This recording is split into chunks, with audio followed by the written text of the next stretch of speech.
Hi guys, welcome back to my YouTube channel. It's your girl Jenny Fine, and in today's video, as you can see from the title right here, is how to stop your foundation from becoming too cakey or creasing. So if you want to know the steps you need to do, keep on watching. For today's video, it's all about how to stop your foundation or your base makeup from creasing or caking. So first of all, to have a good base of foundation layering, is that a word? Or foundation on your face, you have to know what kind of product you need to put on your face at what time and at what minutes. For example, for a good prep, I like to obviously moisturize my face first, so I get a bit of hydration moisture on my face. I'm going to be using this Neutrogena visibly oil-free moisturizer for my face cream. What it said is that it hydrates, smooths and even out skin tone for clearer and healthy looking skin every day. So I'm just going to take a bit of that. I'm just going to massage it around my face, especially close to my under eye. So I know that when my foundation is set, my skin is not feeling too dry, it's hydrated and all of this stuff. You see that the moisture is out, that's what you need. And next is a good primer. For a perfect flawless makeup, you need to invest in a good primer. You might not afford the expensive one, but at least a primer is good for a base of your foundation. Next, I'm going to be using the Smashbox photo finish primer. I'm not just going to put the primer just where I put my moisturizer. I'm just going to put it in my T-zone, like my forehead, side of my nose, towards my under eye, like literally places that I know that the pores or the oil tends to come out more often. That's where I put my primer, so it keeps them smooth and flawless. And you want to massage that primer into the rest of your skin. This is what a good base looks like.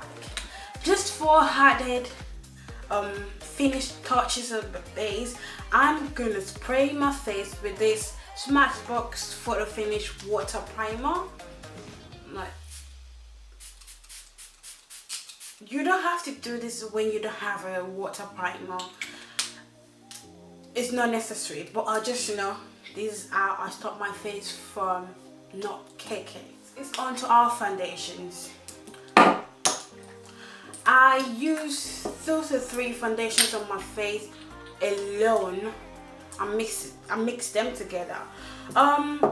If you know you have the base a particular foundation for your skin, that is good. You don't have to mix. Unlike me, my face has a different tone and texture, so foundation goes a different long way on my face. Like for example, here is a bit of discoloration, or to me that is my benchmark.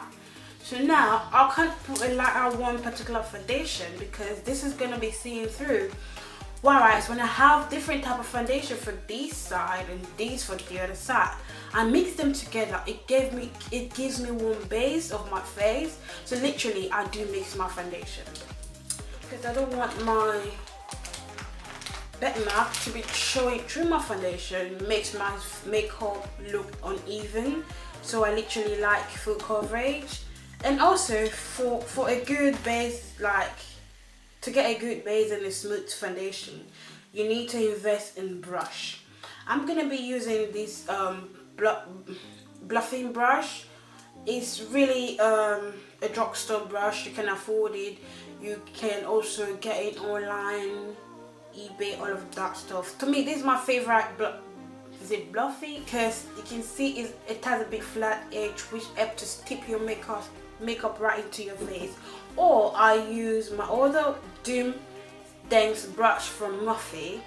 I only use this of when I'm having like stick foundation, because I want that to stay in place. That's when I use this. But for my liquid foundation, I'm going to be using this brush right here. I'm mixing the MAC Master in 7.5 with my MAC NC45 together to give me my skin base color. So I didn't bring mirror, silly me. So first right here, I'm just gonna put the dark foundation just where my bed mark is. Really don't have much that hyperpigmentation down here, but still I just want everything to look the same, so why not? And to this part, oh shit, I'm putting the other color of my foundation, which I mix at the end of my brush all over my face now. To me, this is the first base, and by the time I bluff the rest foundation into the skin, I had to put a second base to make it full coverage. So now I blend my foundation. Don't worry, everything will come to place. So while I blend my foundation like to my skin, my face, I like to avoid the under eye of my eyes, because that is a place I'm gonna add my concealer, going in a bit of foundation and adding a concealer and a powder. That is a process which leads to cakiness. I don't want that, so I tend to avoid under my eyes. Just literally blend my foundation just towards my nose corner area, upward, outwards. Lift the under eye where I'm going to put my concealer for concealer, so I don't need to put any other product there, right? Basically, while blending out your foundation, makeup is tend to go towards your hairline, so don't worry about your hair getting a different color. Just blend it through, because that is a way to show that yes, your foundation is not a mask, it's just like your face. This is my second layering of my foundation, and this time around I'm not tipping like this. I'm trying to dab so the foundation should stay in put without moving at all. And while blending, you need to blend down towards your neck.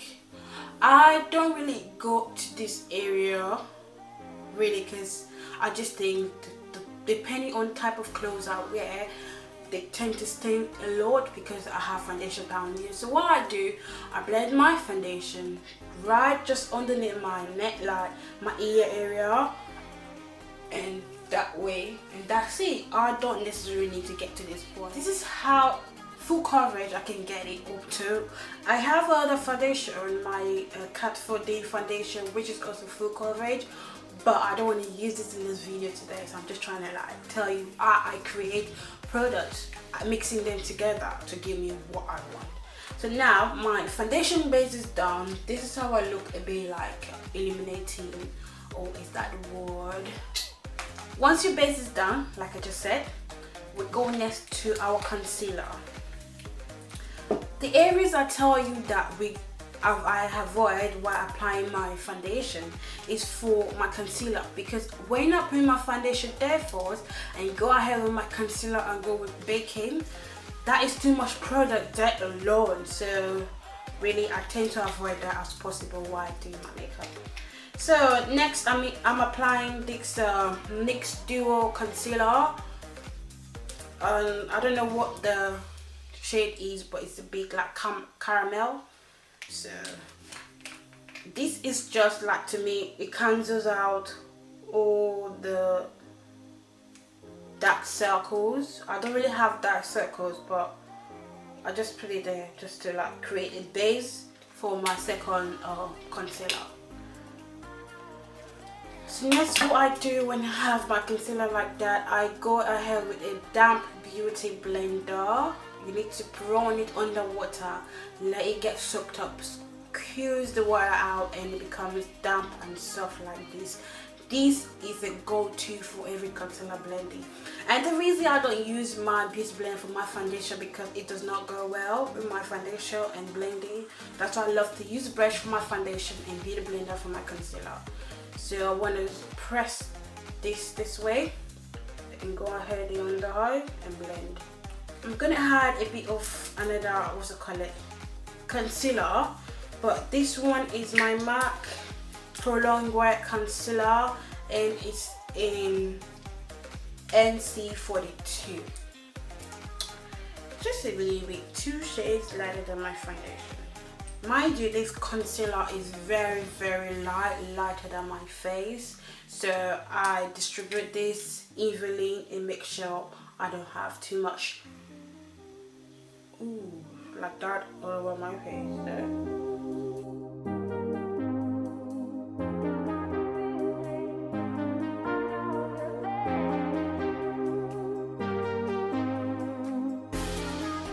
My brush is a bit messy, so just use the concealer to cancel it up. Right here, I think it's a bit, what's it called, drying out, so I'm just gonna spray one pump of my primer water just to waken up my face. I go ahead and blend the same way I did the first concealer.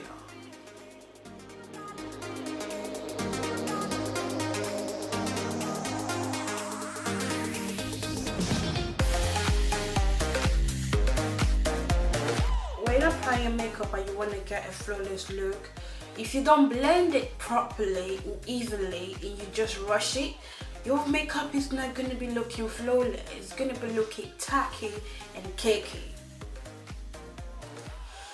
We'll come back to the eyes again, but I want to, what's it called, contour.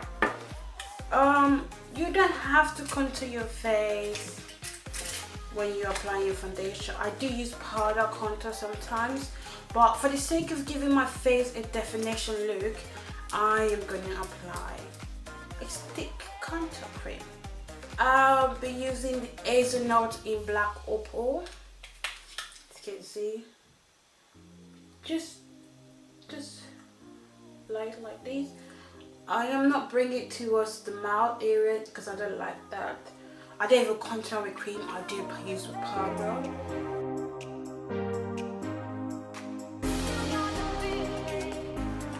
To blend my contour cream, I'm using this stick brush. Is it even stick brush to call it?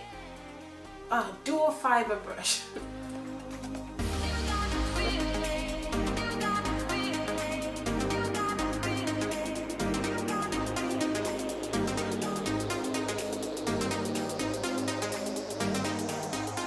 Our face is looking nice. So this is where I pour for my powder. I'll be using this Laura Mercier in translucent. This is my favorite powder. People say it makes them a bit too dry, ashy, etc. But to me, this gives me that soft baby look. I can decide to use this brush, which you can invest in, it's very cheap. Or I'm going to use my beauty blender. It's damp already, but I just want to use it. Before I go in with the powder, I need to go one more time underneath my eyes where it tends to crease, like where the foundation tends to have a straight line. And you go there, do this off-colored position and blend it out. Then go into the powder, take it and just press it under the eye from outward inward. So now that the under eye is a bit baking, so I just need to put powder for the rest of where I apply the concealer.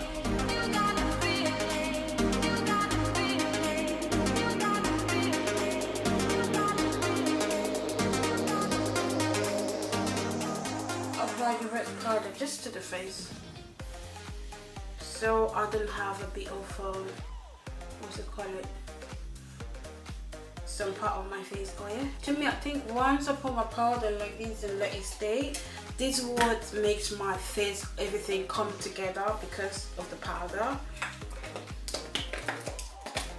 Ooh. So now it's time for me to sweep away my powder all over the face, including on the eye. So I'll be taking my MAC NW43 powder have a bit of swirl around. Part I refuse to finish. So first, with products already on the brush, I just take it, sweep it lightly. Now I have that, I can either use the same brush to wipe away the powder if I got that in my eye, but no, I'm taking this Morphe Y11 powder brush. Literally, I think it's for under eye, so I'm just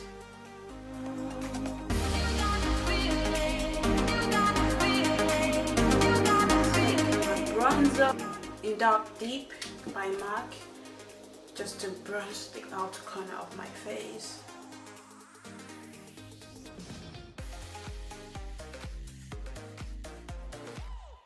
This is also a face powder, but I use it more at my outer corner. I use it to contour at times. You can see the difference. So I'll just go ahead and do my brows and I'll be back. So yeah guys, I'm back and I've done my brows outside the camera, and this is the finished look guys. This is how to stop your foundation from becoming cakey or creasing. All you need to do is just the right steps, the right tools and the right products to use. And don't forget to subscribe to my channel, give this video a thumbs up again, comment your thoughts below, and I will see you on my next video. Bye.